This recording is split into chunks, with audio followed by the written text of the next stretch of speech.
Kita tahu bahwa hakim itu orang yang menegakkan hukum, tapi kalau hakimnya sendiri sudah bermain, ini kepada siapa lagi sih kita harus meminta keadilan dan mempercayai keadilan itu ada atau enggak? Bisa menerima suap kayak gini, dan kalau menurut saya ini jadi lampu merah sih, seharusnya udah jadi lampu merah untuk penegakan hukum di Indonesia, karena memang berarti hakim bisa dibeli gitu, dan ini bukan kali pertama, di beberapa kasus sebelumnya terjadi suap, dan saya cukup miris ya ngelihat penegakan hukum di Indonesia saat ini.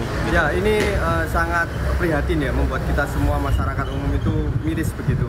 Karena yang harusnya institusi penegak hukum itu harusnya berpihak kepada kebenaran, tapi ini justru berbalik arah begitu. Kalau menurutku itu hal yang disayangkan, karena bagaimanapun hakim itu sebagai penegak keadilan, dan di kasus ini dia sebagai pelaku kejahatan yang seharusnya itu tidak boleh. Ya, perasaan saya sebagai masyarakat, jujur kami sangat prihatin, kecewa, karena peristiwa yang melibatkan aparat penegak hukum ini sudah paling sering sekali terjadi. Hampir setiap tahun itu terjadi di negara ini. Jadi kepada Bapak Presiden, ya harus menindak tegas oknum-oknum seperti ini, supaya keadilan itu berlaku untuk semua. Mau tidak pandang bulu apakah dia itu memiliki jabatan ataupun masyarakat kecil, harus berlaku adil.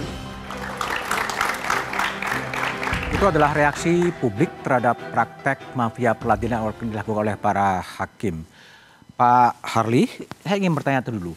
Uang 1 triliun yang ditemukan di rumah Sahrul Rikar, sekarang itu statusnya gimana ya?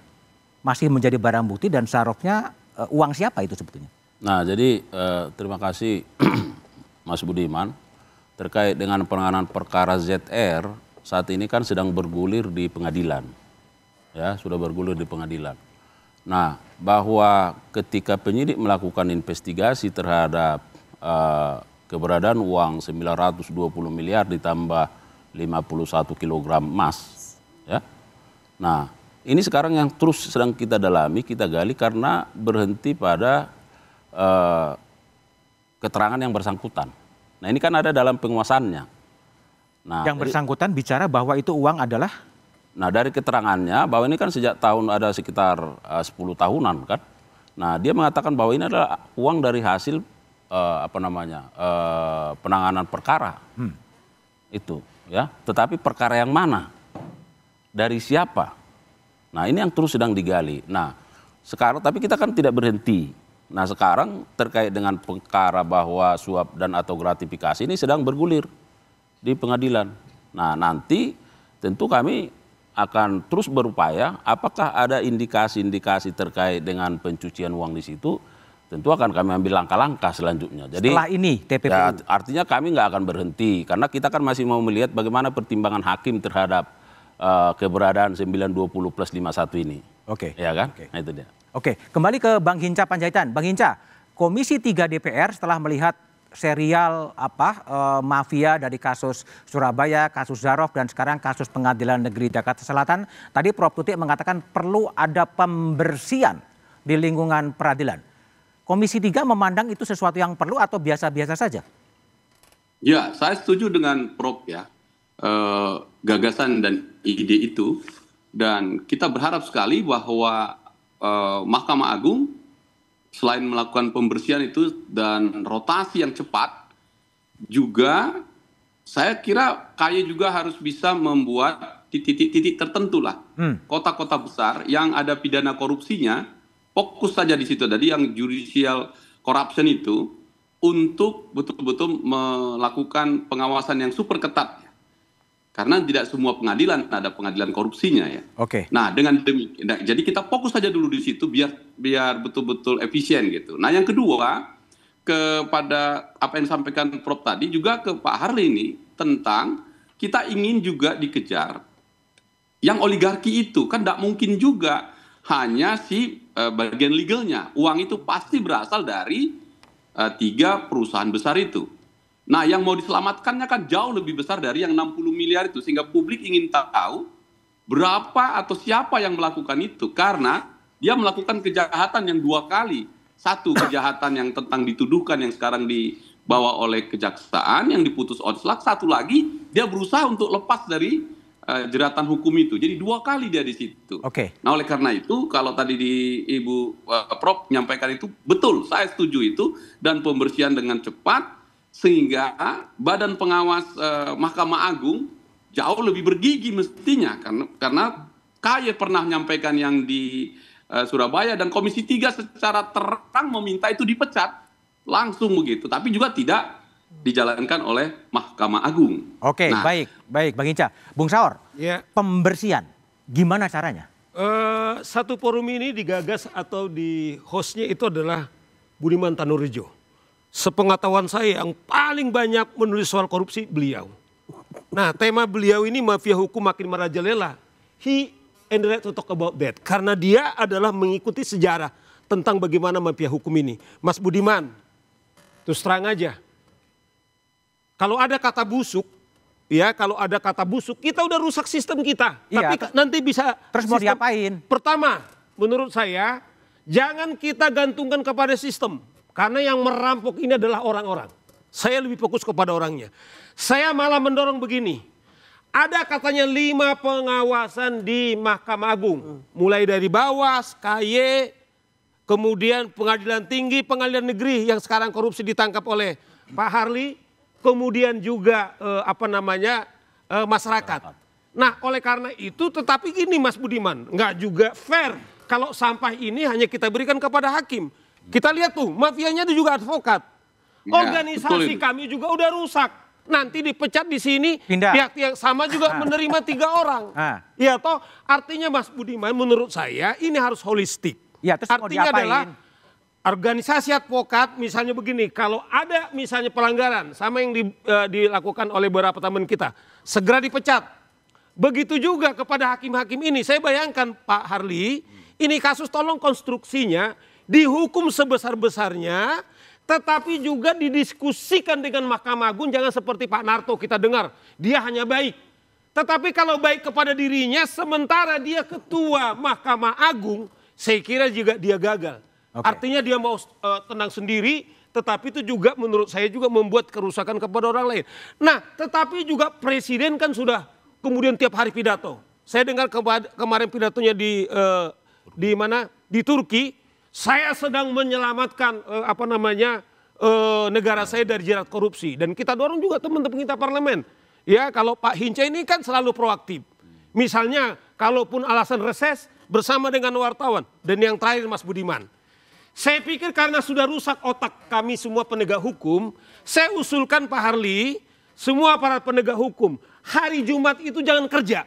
Jangan kerja terus Jangan ngapain? kerja karena kan yang melakukan kerusakan itu kan otak dan hati orang. Oke. Pak Budiman. Jadi mereka ini diundang para profesional, cuci otaknya, cuci otak hakim, jaksa, polisi, para pengacara. Karena inilah yang melakukan, sehingga kita harapkan 5 pengawasan ini kan sudah gagal. Karena Oke. yang merampok ini adalah orang. Dengan kembalinya zombie-zombie hakim itu, zombie-zombie jaksa itu, zombie-zombie advokat itu, zombie kepolisian itu. Kembali lagi, polisi yang berhati polisi, advokat yang berhati advokat, jaksa yang berhati jaksa, hakim yang berhati hakam. Itulah kutipan daripada Yap Thiam Hien Oke, baik. di waktu yang lalu. Bung Davi, Ya. Georgia punya pengalaman melakukan pemecatan kepada seluruh hakim dan mengganti yang baru. Apakah ini menjadi sebuah solusi juga bagi Indonesia? Saya rasa itu bisa dipertimbangkan begitu ya. Saya pernah menulis di Kompas, Mas Budiman, soal ini pada saat kasus Zarov Ricard itu meledak begitu ya. Saya kasih judul sengaja hampir robohnya pengadilan kami. Sekarang sudah roboh. Sudah roboh. Saya mengutip atau meniru judul yang dibuat oleh A.A. Nafis, Robohnya Surau Kami. Inti dari novel A.A. Nafis itu adalah orang soleh. Jangan cuma sholat ibadah sendiri. Jangan cuma jaga musola. Keluar, amar ma'ruf nahi mungkar. Itu pesan yang saya mau sampaikan kepada Mahkamah Agung. Sekarang Pak Narto, saya rasa semua mengakui reputasinya baik. Orang jujur, hakim yang berintegritas. Dan sekarang beliau ada di posisi yang sangat kuat sebagai Ketua Mahkamah Agung. Kekuasaannya luar biasa. Apa yang harus dilakukan oleh Pak Narto? Menurut saya perlu membentuk kepemimpinan yang solid. Kalau wakil ketua, sekarang sudah ada wakil ketua Mahkamah Yudisial. Agung non-yudisial. Nanti akan dipilih wakil ketua yudisial. Kalau itu dipilih oleh pleno seluruh hakim agung. Tapi selebihnya dari itu, ketua kamar ya, ketua muda perdata, ketua muda pidana, ketua muda pengawasan, ketua muda pembinaan itu diangkat dan dipilih oleh ketua. Begitu juga berbagai jabatan eselon 1 di Mahkamah Agung, termasuk kepala badan pengawasan. Dan yang paling penting Mas Budiman, ini para ketua pengadilan negeri dan wakil ketua pengadilan negeri. Ini saya jujur saja, kami di KAI mengecam kasus ini. Kenapa? Ya dikecam terjadi lagi tapi. Betul. Pertama karena memang ini terjadi sesudah ontran-ontran ya akibat kasus di Surabaya dan kasus Darofrikat. Kemudian yang kedua ini terjadi di pengadilan tipikor yang semua hakimnya tersertifikasi korupsi. Dan kemudian ada hakim ad hoc juga di sana. Dan yang ketiga, ini terjadi di pengadilan kelas 1A khusus. Dalam artian di Jakarta, di mana salah satu tersangkanya itu adalah role model dari reformasi birokrasi gitu ya.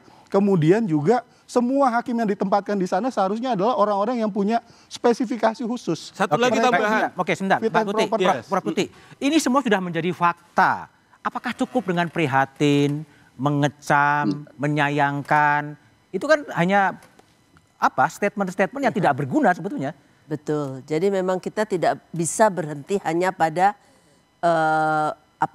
melakukan pengecaman dan keprihatinan, tapi harus ada action. Apa itu, Prof? Sebabnya, yang mungkin? Tadi saya bilang yang tadi adalah pembersihan. Mulai dari evaluasi, tapi ternyata sertifikasi pun doesn't make a difference. Orang yang disertifikasi, jadi secara akademis dia baik, tapi ternyata perbuatannya beda dengan apa yang dia tuliskan di dalam ujian-ujian itu. Jadi memang perlu ada satu model assessment di mana bisa diangkat itu semua yang ada di dalam dirinya dia. Dan ini buat saya memang hanya bisa dilakukan oleh orang yang punya kompetensi di bidang human resource development ya, dan kemudian mungkin dibantu oleh beberapa orang hukum. Tapi ini adalah salah satu cara untuk menjamin bahwa hakim kita itu memang yang benar-benar memberikan keadilan. Karena sekarang kan itu jauh dari sana. Nah ini yang tadi kita lihat menjadi concern dari semua masyarakat. Kita punya hakim dipilih dengan kaya yang milih dan kemudian dilatih dengan memakan biaya yang sangat besar di pusat-pusat pelatihan Mahkamah Agung, tapi toh ternyata tidak menghasilkan hakim-hakim yang kita harapkan. Lalu bagaimana kemudian menyelesaikan dan memberikan sesuatu yang lebih indah dari kebusukan yang terjadi di lembaga peradilan? Kita jawab setelah jeda berikut ini.